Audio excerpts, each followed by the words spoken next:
ان هم مش قادرين يقفوا قدامك، دي حقيقه. لو الجون الثالث جه واحنا 2-1 لو كانت النتيجه هتفتح صدقني. طب يعني انت بترجع لسبب التعادل امبارح للحكم والموقف اللي حصل بتاع الهدف الثاني. الجون الثاني في شك انه اوفسايد جدا كبير جدا عشان جده الكوره، بس جده مش متداخل يا كابتن. لا متداخل انه خطف عين الحارس عبد الواحد دومينيك مواجه لعبد الواحد، بس ده جري ازاي خطف، ده هو خطف النظر بتاعه. هو في كلام برضه بيقول ان حسين ياسر محمدي، ما انا برضه عشان ايه ابقى معاك انا لا خالص مش ماشي معاك يعني عشان نبقى بطريقه محايده. بيقولوا ان حسين ياسر كان الكره بتتلعب له من شيكابالا كان بكتفه ساند. اتحدى ان يكون فيها حاجه. وفي كره بتاع عمر جابر مش بنالتي، شوفها يعني نشوف الكره بتاع عمر جابر اللي اتلعب مشي برضه في ال 18 هي كره في الشوط الثاني. يعني في حاجات شك. ماشي بس انا اهم حاجه ما اللي يهمني جزئين. جزئين اللي اتسببت في التعادل. انت عندك لعيبه وقفت ان على اساس الحكم هيوقف في اللعب عشان خاطر يشوف الاثنين مصابين. اتلعب الاول بسرعه، اتلخبطه، شوطه في سريعه فيها زي ما قلت لك فيها شك. انما النقطتين الرئيسيتين اللي هم انك انت راجل الاثنين واقعين على الارض، ما ينفعش الفير بلاي والدنيا كلها والرحمه بتاع ربنا وانا بقلب في ورحمه في الرياضه انك انت لازم في حد واقع على الارض تشوفه. وانا بقلب في القنوات امبارح واتفرجت على المؤتمر الصحفي، محمد بركات قال السنه اللي فاتت في ماتش 3-3 الزمالك برضو نفس الموقف.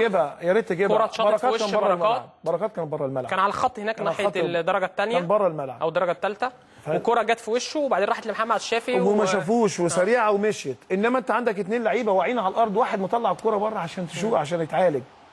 تمام. ده الجون اهو طبعا اللي انت حضرتك بتتكلم عليه بتاع دومينيك. وبعدين مدرب المفروض بس الموقف ده احنا مش متعودين عليه برضه يا كابتن ابراهيم. مدرب في مصر حسام حسن ان هو او اي مدير فني حصلت في اوروبا ان في برضه، بس في مصر احنا يعني ما حصلت في اوروبا ان في شفنا جوارديولا ومورينيو وشفنا تمام لما راح وزعق واللعيبه مسكت في بعضيها برضه حصلت مشكله لان ما طلعوش الكوره. بس الناس كانت بتقول ايه يا كابتن ابراهيم، الجو اللي احنا فيه في مصر مش مستاهل اي احتكاكات. جو احنا نلعب كوره ولا بص الكلام ده بيتقال في وقت معين ليهم مزاج فيه. ادام بتلعب رياضه بتلعب كوره لازم يبقى فيه مشاحنات في الملعب عادي جدا.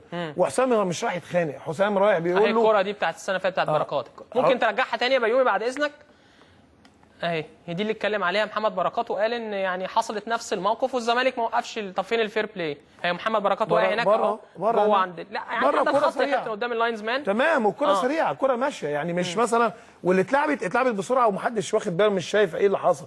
انما انت والكره مستمره في الملعب. انا بتكلم دلوقتي انت ايه اللي استدعي الحكم ان يبقى مستثار بالطريقه دي ان ما يرضاش الكره بره ويلعب الكلام ده. لو الكره في الملعب نقول اصلي ما خدش باله، انما الكره طلعت بره والراجل طلع الكره بره عشان رجاله شد. واحد تاني زميله وقعت في ال 18 ما خلاص اصفر يعني واحسب وقت ضايع زي ما انت عايز. حتى لو انا كنادي الزمالك كسبان زي ما انا النتيجه 2-1 وعايز وشفت ان في وقت ضايع كتير احسب، انا مش بمانع.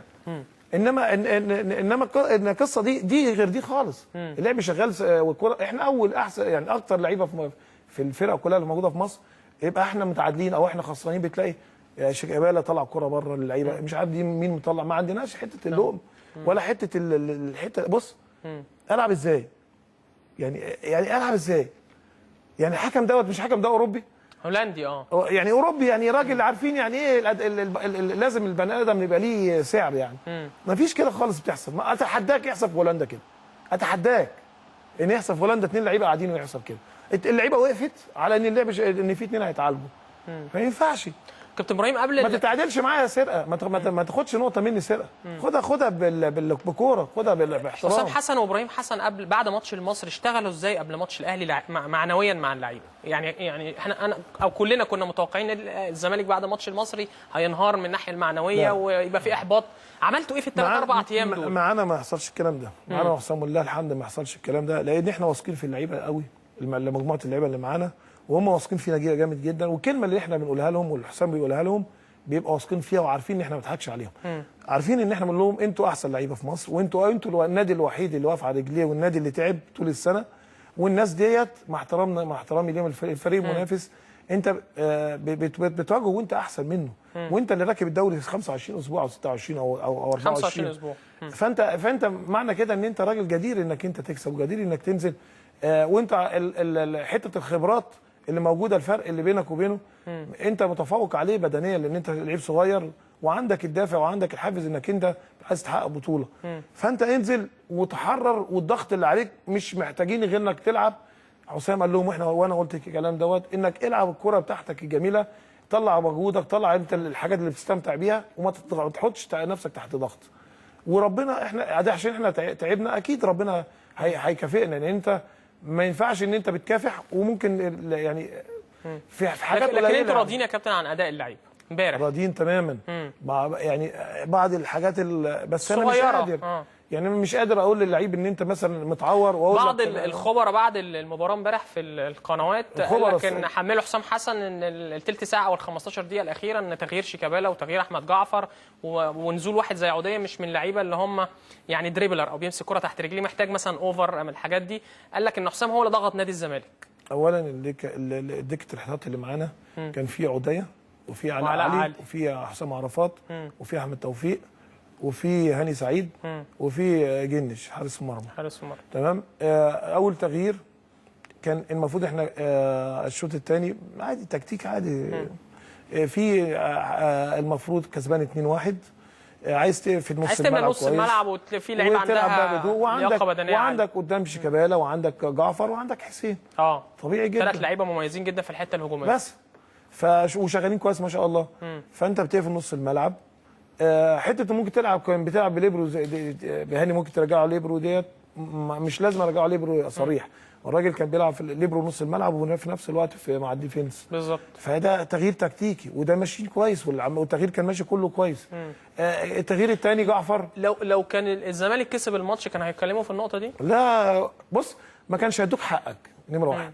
طب ليه حسام ابراهيم؟ انا عايز برضه اوصل لنقطه، عايز اوصل لنقطه ليه حسام ابراهيم دايما يعني في هجوم عليهم او في قسوه شويه لما بيحصل اي حاجه، ودايما التحميل هو لحسام ابراهيم، وفي نفس الوقت برضه معلش اسمح لي كده ان انا مش عايز ادوق يعني يعني ايه، مش عايز ازود شويه السلبيات واقول الهجوم ومش عارف ايه. برضه العلاقه ما بين نادي الزمالك والانديه اللي كانت بتشجع نادي الزمالك زي خط القناه سيئه، وزي ما شفناها في بورسعيد. احنا عايزين نتكلم في الجزء الاولاني قسوه دايما على ابراهيم وحسام، عشان في ناس زعلانه ان انت راجل.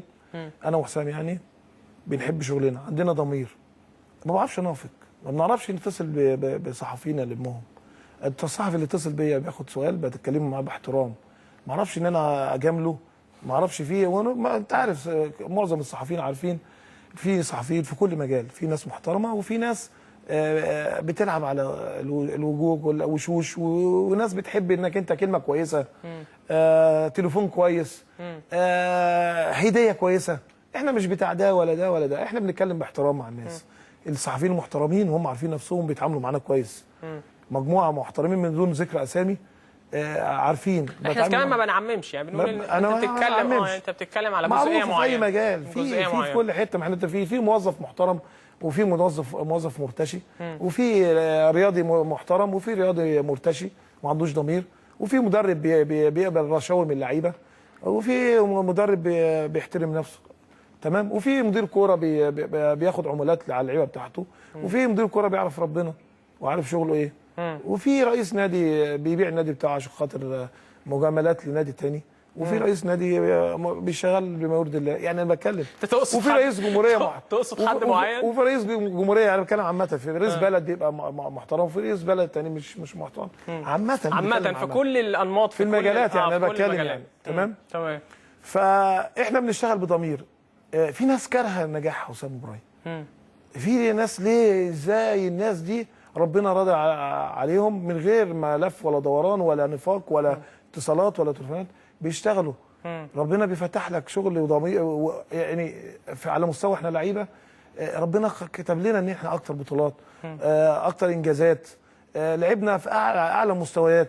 لما شرف كبير انك تلعب في نادي الزمالك وتلعب في النادي الاهلي، ده شرف كبير جدا. مش اي حد يلعبه وينجز فيه. في ممكن ناس تخش النادي الزمالك وتخش النادي الاهلي زي ما دخلوا زي ما طلعوا، انما انك تعمل بصمه هنا وتعمل بصمه هنا وتاريخ هنا وتاريخ هنا بتزعل الناس. لما تروح على مستوى العالم، على مستوى العالمي، تلعب في اكبر بطولات اوروبا وتلعب في انديه اوروبيه، وتبقى عندك شخصيه مظلومه رياضيه تتكرم على مستوى العالم وياخد احسن لعيب في تاريخ القاره. تمام. وما فيش البلد بتاعته ما تكرمهوش ولا الاتحاد بتاعه يكرمه، دي كارثه. ما دي من ضمن الحاجات. عد الاسباب، عد شوف الناس دي انت ليه احنا بيتعاملوا معانا ليه كده؟ انت لو من ورا قلبك لما عندك شخصيه تشرف البلد، انه ده بيمثل البلد. حسام حسن لما بيمثل مصر، لما يجي الراجل ياخد احسن لعيب في تاريخ القاره على مر التاريخ وما يتكرمش في بلده، كارثه، مصيبه ولا على المستوى السياسي ولا على المستوى الرياضي. طب قول لي، يبقى هو ده الكره، لانك انت بتنجح وبتجتهد. انا داخلين نادي الزمالك، واحنا داخلين نادي الزمالك والناس كتيره قوي مش عايزين نخش نادي الزمالك، من جوه الزمالك ومن بره الزمالك. من بره الزمالك عارفين كانوا بيحاربوا بشراسه، كانوا خايفين من اليوم ده، ان اليوم اللي احنا في الايام اللي احنا فيها دي، انه حسام وابراهيم يبقى موجودين في نادي الزمالك، يبقى نادي الزمالك منافس قوي ويعمل انقلاب في الدوري العام. دي مشكله، وان يبقى انت راجل ند بالند وراس براس، وانت امكانياتك قليله، امكانيات نادي الزمالك. هي دي الحاجات اللي هي الناس دي بتحاربنا عشان كده. انما طيب انا عايز اطلع وعشان بتطلب الحق وبتتكلم في الحق وما بتخافش من حد. انا بطلع ما بخافش من حد. هتكلم معاك برضو في نقط كتير اكيد برضو، يعني ايه، هقول لك بعض الحاجات كده، لكن بعد الفاصل لازم نطلع فاصل اعلاني عشان الاعلانات برضو كابتن ابراهيم، انت عارف القناه جديده ولازم يبقى في شويه اعلانات. ونرجع تاني مع الكابتن ابراهيم حسن مدير الكوره في نادي الزمالك.